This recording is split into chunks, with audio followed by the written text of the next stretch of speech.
The FIFA World Cup is live on Sky Sport. Oh, what a goal! See every game of football's ultimate showcase. Glorious! You need to subscribe to Sky Starter and Sky Sport to watch this premium content. For details, see sky.co.nz. Welcome to Football FIFA with Jason Pine. I swear you'll never see anything like this ever again. Powered by News Talk ZB and Sky Sport, the home of the FIFA World Cup. All 64 matches live.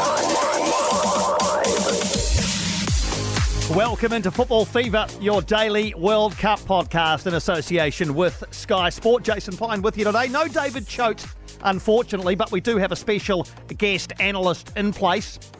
We're going to hear from him shortly. Let's look, though, at today's action in Qatar. Starting in Group H, Ghana v South Korea. It's all over. The thrill of victory belongs to Ghana. The agony of defeat for the Korea Republic. They ran out of time. Ghana 3, South Korea 2, an exhilarating match. Ghana were 2-0 up, but two stunning headers in 3 minutes from Cho Gu-sung levelled the score after 61 minutes, and in the process he became the first Korea Republic player to score more than once in a World Cup game and the first Asian player to score two headers in one World Cup game. 2-2, but then this on Sky Sport. The Korean joy did not last for long. Suddenly it's the Ghanaians wreathed in smiles. Wreathed in smiles, a second 3-2 result for Ghana, this time though as winners, and they stay alive at the Football World Cup. The second game in Group H, Portugal v Uruguay. To clinch a place in the round of 16 of the World Cup. No mistake. Bruno Fernandes does the business for Portugal. Portugal 2, Uruguay 0. Bruno Fernandes with both goals to propel Portugal to victory. His first in the 54th minute was eventually credited to him.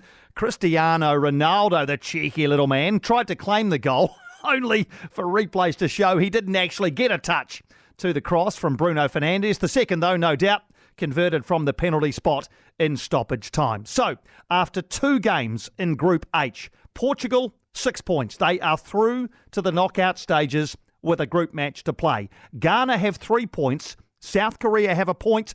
Uruguay have a point. And Uruguay now in real danger of failing to get out of the group stage, a feat that they have achieved at the last 3 World Cups.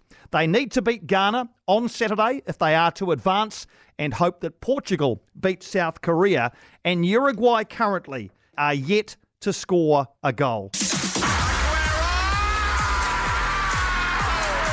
FFP with Piney.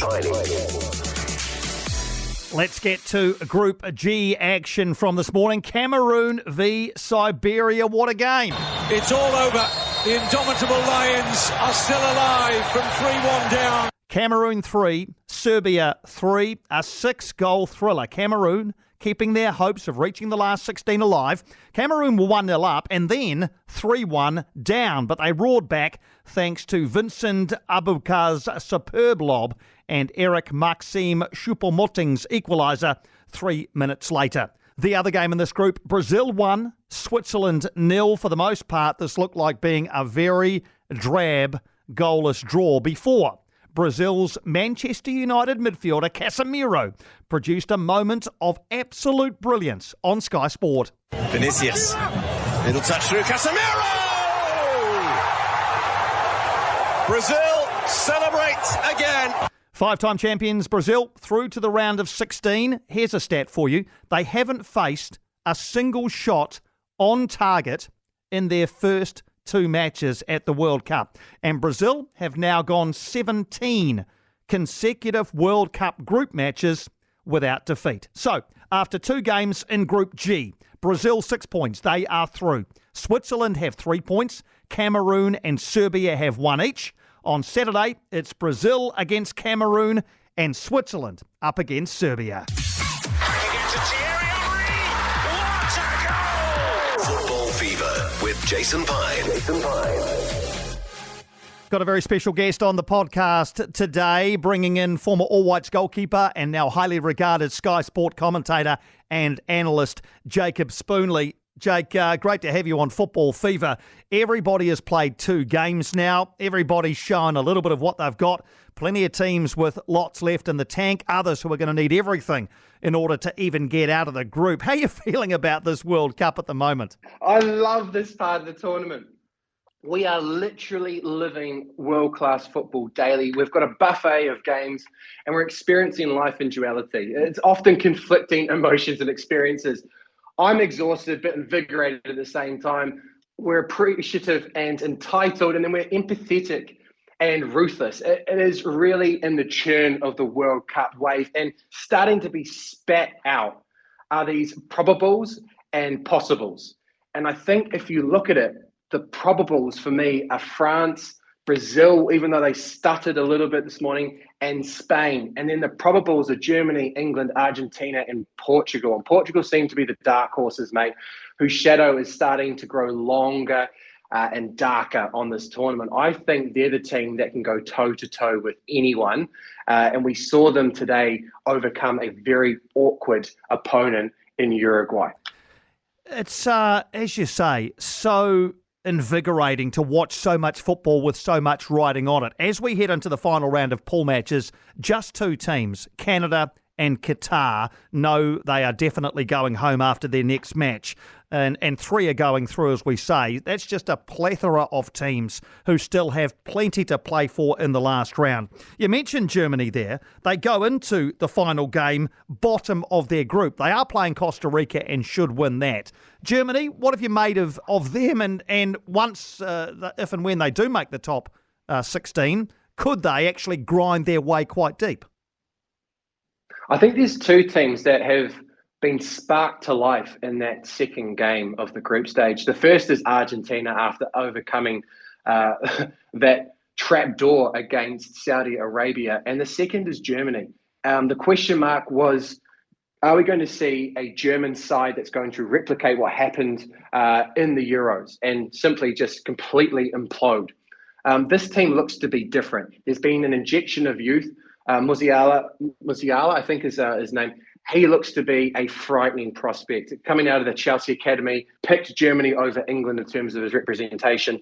And he, for me, is somebody to really keep an eye on going through this tournament. He was up against Pedri and Gavi in the midfield. So I think we've got some wonderful talent that we can watch for the next 10 to 15 years in the football factories that were Germany and Spain. I mean, the orchard that they've selected from is Bayern and Barcelona. It truly was a heavyweight group stage clash. And I think it was the most complete match of football. It had the tactics, the touches, the individual and collective displays. And coming back to your point, I think that's an affirmation of what Germany can do in this tournament. Their talent, their sharpness was forged in that match against Spain when it was really do or die for them. So they're going to take a lot of confidence out of that. Equally, Argentina, Messi showed up. They were going to get knocked out. They were on the precipice. It was really a knife edge. And in the moment when he scored that goal, it wasn't a truly impressive goal by his standards, but there's very few players on the planet that can shoot that early, from that far out, and with that much accuracy. And that's what beat Ochoa. So that then catalyzed Argentina, and we could see them quite literally pick themselves up and start rolling through this tournament. So we aren't going to see what's going to happen and who's going to survive that last group stage until next week. But at the moment, it's just the possibilities are endless, and it really is absolutely salivating. I want to ask you about England. They beat Iran 6-2. And football was coming home. Then they stuttered to a goalless draw against the United States, and all of a sudden we weren't quite so sure. What do you predict for England?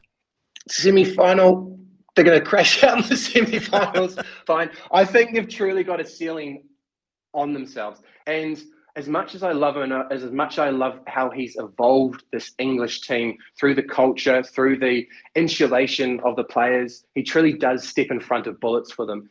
Gareth Southgate is also a hamstring for this side. He is, in a word, conservative. And he does put a handbrake on this England team. The way in which he sets out the team, he does go for players that he trusts and provide him with certainty. But equally, the players that he's got at his disposal, the quality that they bring to this team and the way in which they could attack opponents is frightening. But we haven't seen that from Gareth Southgate.